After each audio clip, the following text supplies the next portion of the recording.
William Shakespeare was born on St. George's Day, the 23rd of April, 1564. He came into a world where life was mostly nasty, brutish and short. His father was a glove maker and also a tanner and a butcher. Within 3 months of his birth, Stratford was hit by plague, as it frequently was, and 1 in 7 of the town's inhabitants was killed. His 2 older siblings had both died in infancy. When Shakespeare later wrote his plays, he was to show a gruesomely precise knowledge of butchery. Perhaps this is why so many dripped with blood and conjured the stench of death. Now could I drink hot blood and do such bitter business as the day would quake to look on. The 16th century was a dangerous place. Catholics and Protestants fought for religious supremacy. In England, the Protestants were winning, but that brought with it the constant threat of war or invasion from Catholic Europe. Peacetime was just as uncertain. The plague, a lethal virus spread by a mere sneeze, kept life expectancy to 38 years. As William Shakespeare began his life, Elizabeth I was beginning her reign. She brought stability and encouraged drama and music.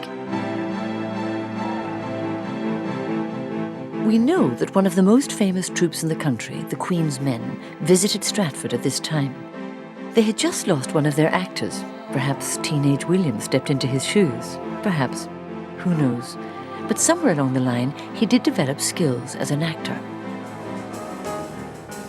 By the end of the 16th century, London was the theatre capital of the world. Actors had been disreputable men of no fixed abode, but now they were creeping towards the establishment. Permanent theatres, professional acting companies, licensed plays, a new world with money to be made from writing. Shakespeare was the first playwright to become rich by his quill. One of the first permanent theatres had been erected by the theatrical impresario James Burbage just a few years before Shakespeare's arrival in London. In 1594, Burbage's son and a dozen other actors, including Shakespeare, formed a theatre company called the Lord Chamberlain's Men. They all shared the profits, enabling Shakespeare to become a professional writer and freeing him from the dependence on patronage that other writers of the age relied on. With wealth came the freedom to write what he wanted. It was a freedom that made him playful. He wrote several comedies such as A Midsummer Night's Dream, What You Do About Nothing, and As You Like It. Shakespeare used the irony of comedy to create worlds in which a fool could speak with the wisdom of a king, and a king could experience the raw life of a pauper.